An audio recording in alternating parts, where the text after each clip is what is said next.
Hello everyone and welcome to another video. Let's talk May reading wrap up. So in the month of May I read 11 books slash novellas. That's important to note because I read a lot of novellas this month. So I'm just gonna go in order of how I read them and give a little brief review, though with me it's usually not that brief. So let's dig into it. Okay, so to start the month off, I read a novella of part of Brandon Sanderson's Skyward series. I love this series.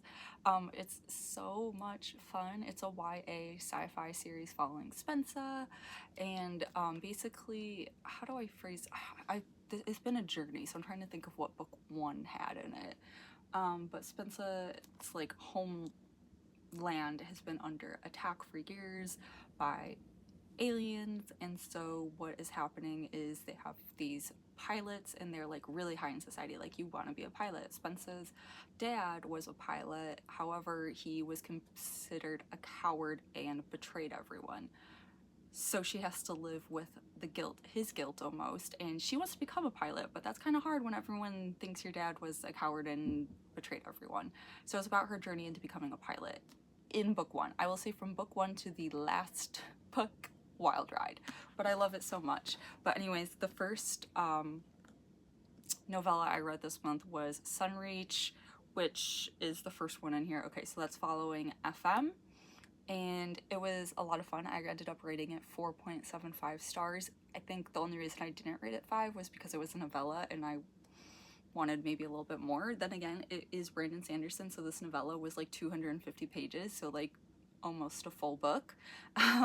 So take that with a grain of salt. But I'm just gonna go straight into the next one I read because it was also a novella from this book, because this is chunky, but it's 3 novellas in here. And the next one was Read On, which is following, I want to say, Alanique, this little gal here. I should really make sure that that is correct. Is it following Alanique next, or was Alanique the first one? Guys, I don't know anymore. The first one is FM, and then the second one is Alanique. It has to be. This doesn't really matter, but it matters to me, so I'm gonna look it up. I'm pretty sure the second one is Alanique. So FM, then Alanique. FM you meet in book 1, Alanique you do not meet in book 1, you will meet in book 2 called Starsight. This is a lot of information, and something I want to let you know about this series is you have to read this Skyward Flight collection of novellas. There's other novellas in the series that you don't necessarily have to read, but these 3 you pretty much have to read to understand what's happening. And again, these are all like 250 to 300 page novellas, so again, they're practically books. But I also rated Read On 4.75 stars. Again, I just wanted it a little bit longer. Just make it a book at that point. But the writing was a lot of fun and I enjoyed the story and getting the perspective of Alanique, who I'm not gonna say who she is because it is kind of a spoiler. But you might be able to tell from how she looks on the cover. Anyways, that's it for the first 2 novellas I read, 4.75 for both, continuing the Skyward series. So after those novellas, or probably why I was listening, because I listened to those novellas, which oddly enough, just so you know, all of Skyward series is an Audible exclusive except the novellas. They're not, so you can get those from your library. I saved some money getting them from my library.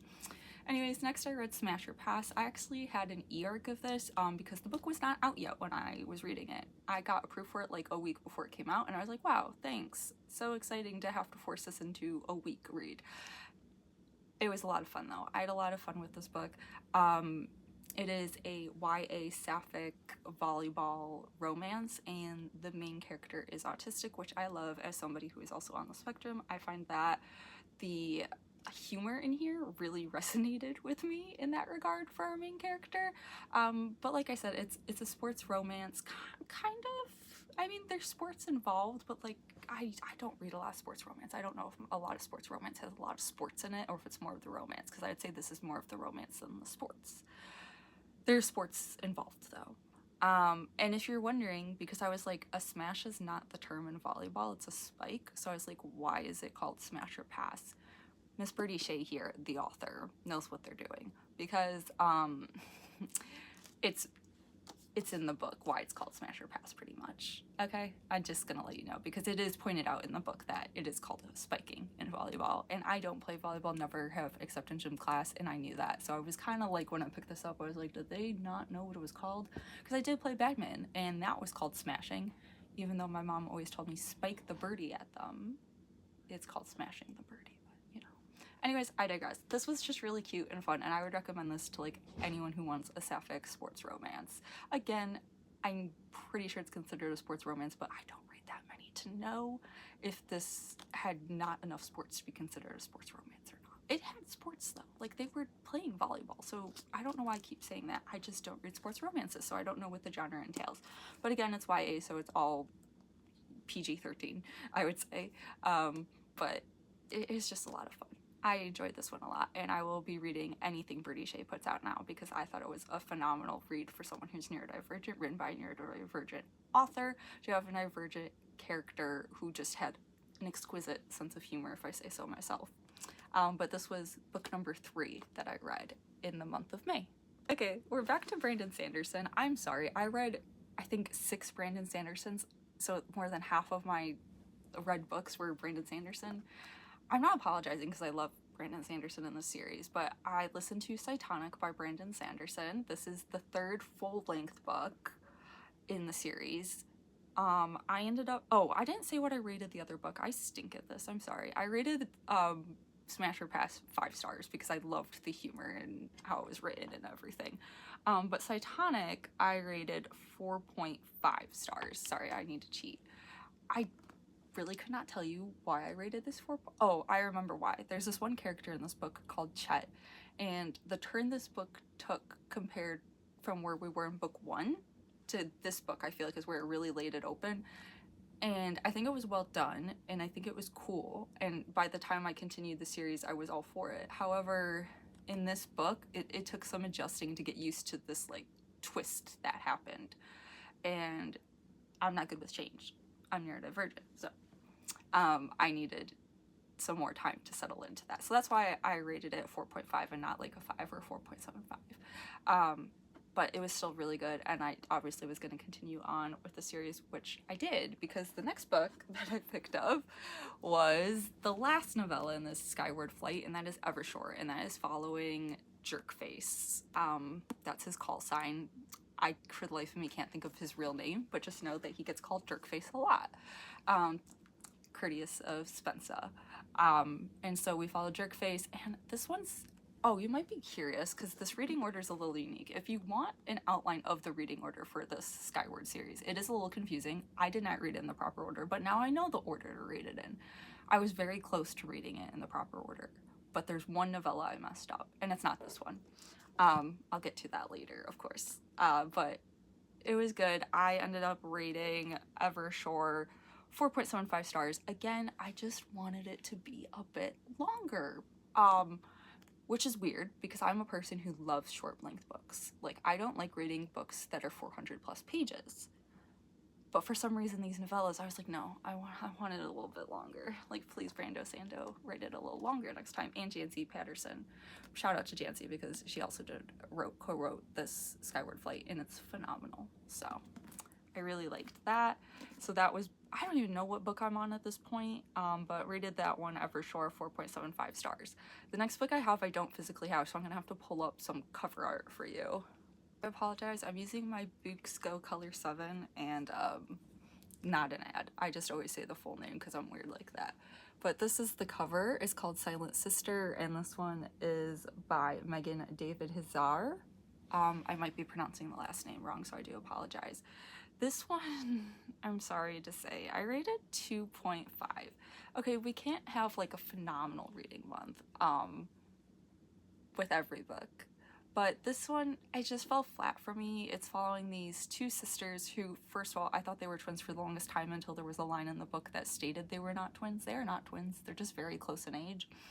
And basically, one of them goes missing, and it's about how the town reacts to the one who was found alive, and where's the missing twin and the investigation in that regard.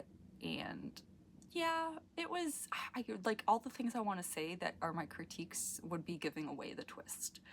So I'm not gonna do that, but I had issues with the twist, basically.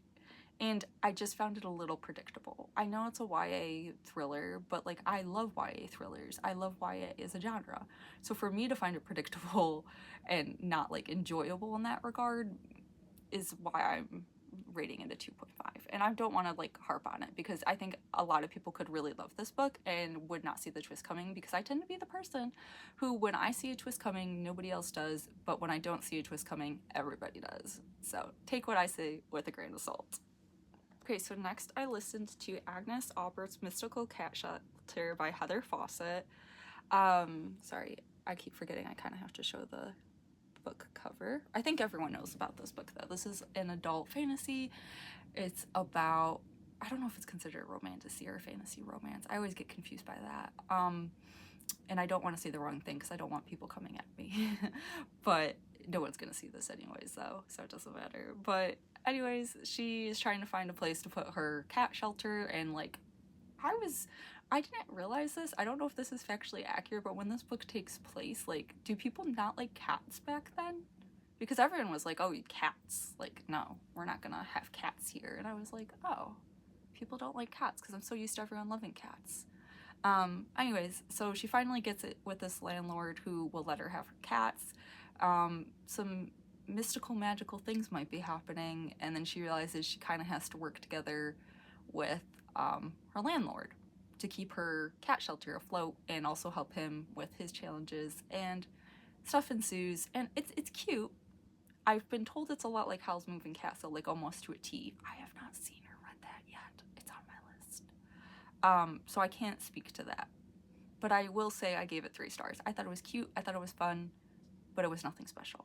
And that's really all I have to say about it. Okay, next I read an e-arc called Till Quest Do Us Part by Ivelisse Hausman. They wrote the Unseelie duology, which I love. And like I said, this is an e-arc, so it comes out in December of this year. I think like December 9th, I want to say. I really liked this. I mean, I like Ivelisse Hausman's writing. If you're unfamiliar, this book is about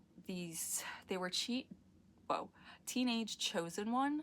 And this is like what happens when they save the world, and then like fast forward 10 years later. This is the 10 years later after they saved their world. And it's I don't know if I would say slow burn romance, but it's a romance between her and her knight, and basically it's really hard to describe without giving stuff away. I'm sorry. But it's 10 years after they saved the world, and it's like they are not together, they're living their lives, and then she has to go do this marriage, not of convenience, but marriage because she's a princess, to better the kingdom. It'll get like good things for her kingdom and good things for this guy's kingdom. But then she realizes, oh no, she is not secretly, but she is, well, kind of secretly married to the other one who helped her 10 years ago. So they have to go undo that marriage because this goddess is like, you're married, you like can't marry this other guy, basically. And then they go on this quest to dissolve the marriage. And yeah, it was cute, it was fun, I liked it. It was a little slower than I thought it would be. I did rate it a 4.75 just because of that. I was also in a massive reading slump when reading this, so maybe if I wasn't, I would have loved it more and read it faster, but 4.75 is still really good. I really enjoyed this one. Okay, back on the Brandon Sanderson train, we have Defiant by Brandon Sanderson. This is the last book in the Skyward series, the last full-length book.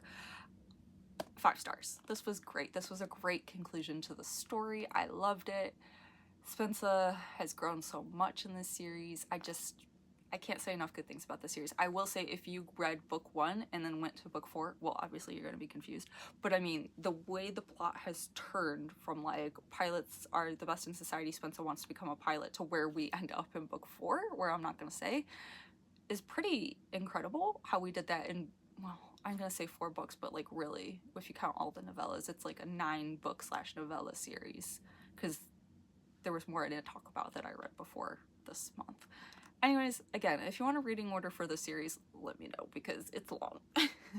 Anyways, 5 stars. I really enjoyed it. I will say I don't have an image of the next one. Oh, I do. I'm such a liar. Hold on. I can pull it up right here. Maybe, if it doesn't take me to the last page.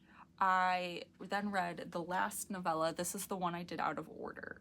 And it is called Hyper Thief by Brandon Sanderson. I also gave this 5 stars. This is following many characters that we know and love, but most importantly, it is FM's birthday. And sorry, I'm trying to get the cover image. There we go. Here's the cover image. You can download this free from Brandon Sanderson's like website for like Kindle, EPUB, and what's the other one? Kobo. So I have the EPUB. But Hyper Thief by Brandon Sanderson, and is this with Janci Patterson? Yes, it's with Janci Patterson again. It was just a really cute story. I gave it 5 stars. Does it have anything to do with the plot? No. So you don't need to read this. Also, it was like 20 pages, so like not needed. It was just cute, okay? And that's why I gave it 5 stars, because it was cute and I love the characters, and like you're gonna get to meet Doomslug and stuff in this series. Adorable. It is a big part of this little short story. So again, that's my Brandon Sanderson journey. I've read this whole series, which is 9 books / novellas, and Tress of the Emerald Sea. And I started with Tress, and I really enjoyed Tress, but I was nervous to go into Mistborn because I'm a YA reader, so I was like, we're gonna start with his YA series. So that's what we did. There is a continuation of the story series coming out later this year. I forget what it's called, if it's Blatefall or Riftwake. One of those is the series title, and one of those is the book title.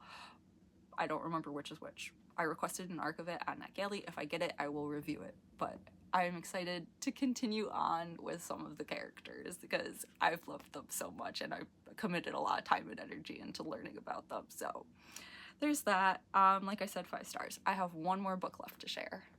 The 11th book / novella that I read this month was Clara and the Devil, Volume 1 by Olivia Blake. And I'm not going to be able to pronounce the artist name, but it's Little Chimura?